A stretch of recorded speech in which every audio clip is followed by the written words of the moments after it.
मुख्यमंत्री पुष्कर सिंह धामी जोशीमठ पहुंचे, वहां लोगों से मुलाकात की, जमीन पर जायजा लिया कि हालात आखिर बने कैसे हुए हैं। जिस तरीके की नौबत वहां आई है, लोगों को बेघर होने पर मजबूर होना पड़ रहा है, अपने घर छोड़कर जाने पर मजबूर होना पड़ रहा है। तब मुख्यमंत्री वहां पहुंचते हैं, लोगों से बात करते हैं और आगे का प्लान फिर तैयार होता है।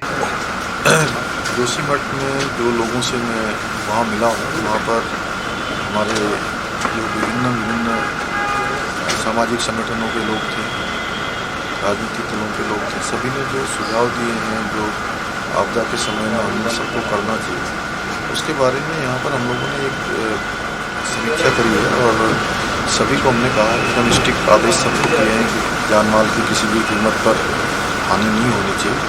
सबको इस ठंड के मौसम में जिनको प्रभावित क्षेत्र से रेस्क्यू किया जा रहा है या उनको अन्यत्र कहीं स्थानांतरित किया जा रहा है, उनको किसी भी प्रकार की परेशानी नहीं होनी चाहिए।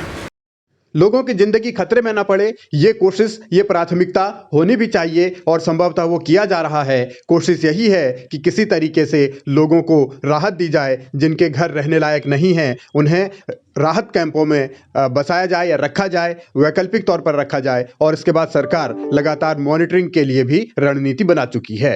हम लोग लगातार मॉनिटरिंग पर रहें, लगातार सभी अधिकारी एक दूसरे से समन्वय बना के रहें और एक हाई लेवल की जो कोऑर्डिनेशन कमेटी है, वो कमेटी भी हम लोग बना रहे हैं, एक कमिश्नर की अध्यक्षता में और एक यहाँ पर इसमें सचिवालय के स्तर पर, सरकार के स्तर पर बनाने जा रहे हैं, जो इन सभी कामों पर निगरानी और जो सर्वेक्षण हो रहे हैं और जिस प्रकार के वहाँ के डेवलपमेंट हो रहे हैं, उन सब पर नज़र बनाते हुए लोगों की निरंतर चिंता करें।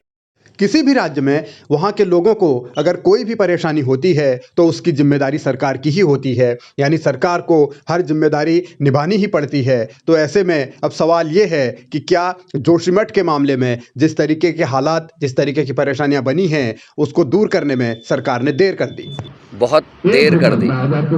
भगवान जी ने आते आते बहुत देर कर दी। सनातन धर्म के नाम से ध्रुवीकरण वोटों की करने वाली पार्टी नरसिंह भगवान के घर को और जो हमारे बड़े बड़े गुरुजन हैं, वहाँ पीठ भी है शंकराचार्य जी की, उन सबको धत्ता बताते हुए 2021 से लोग डिमांड कर रहे हैं कि इसकी रक्षा होनी चाहिए। यहाँ दिक्कतें आ रही, परेशानी आ रही, वो सोए रहे।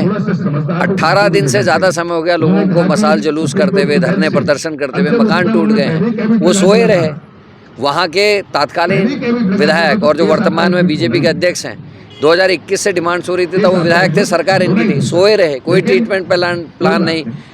जोशीमठ को लेकर सरकार ने क्या किया, क्या नहीं किया, इस पर बहुत लंबी बहस हो सकती है। लेकिन फिलहाल जो वहां दरारें पड़ी हैं, जिस तरीके से वहां के लोगों में डर है, उसके बाद अगर मुख्यमंत्री के आंसू निकलते हैं तो उस पर भी सवाल उठना लाजमी है। लंबे अंतराल के बाद उत्तराखंड के मुख्यमंत्री धामी जी ने जोशीमठ में जाकर के आपदा प्रभावित क्षेत्र का दौरा करते हुए वहां जनता के सामने उनकी समस्या का समाधान करने के बजाय आंसू निकाल करके भावुकता का नाटक किया।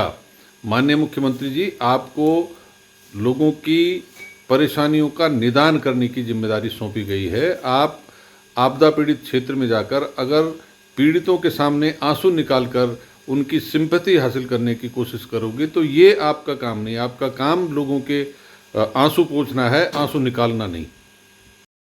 मौजूदा हालात में सवाल यह है कि अगर वक्त रहते कदम उठाए होते तो क्या आंसू बहाने की नौबत नहीं आती। सवाल यह भी है कि सरकार किस तरीके से आगे इन लोगों को राहत पहुंचाएगी। और इन तमाम सवालों के बीच ही विपक्ष भी लोगों के बीच पहुंच रहा है। पूर्व नेता प्रतिपक्ष प्रीतम सिंह जोशीमठ में प्रभावित इलाकों में पहुंचे, लोगों से बातचीत की और लोगों ने वहां सरकार का सच भी बताया। खाना नहीं आया वहाँ पे, फिर हम स्कूल से आए, जल्द से जल्द हमने ऐसी मैगी बनाया, ऐसे जल्दबाजी में खा करके फिर हम स्कूल में हो गए वहाँ पे ऐसे।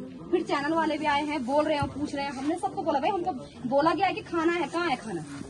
हम ऐसे भी मर रहे हैं और वैसे भी मरेंगे हम। हमारे पास सर अभी इस चीज के लिए है कि ये है कि सरकार ने अब यही क्या है कि हमें वहाँ पे रहने के लिए ये कर दिया है, बस। अभी तो कुछ नहीं है ऐसे, बस हम मरेंगे यहाँ पे। हमारे सब इतने परिवार है, छोटे बच्चे वाले, हम सब मर जाएंगे इसके अंदर। तब सरकार को पता लगेगा कि हाँ यहाँ पे क्या है। तकलीफ बड़ी है, संकट बड़ा है, चुनौती बड़ी है और इस बड़ी चुनौती का सामना यकीनन सबको मिलकर ही करना होगा। लेकिन जो जोशीमठ के लोगों की समस्या है उसका ऐसा समाधान निकले जिससे उनको राहत महसूस हो, ये कदम जरूर उठाने पड़ेंगे।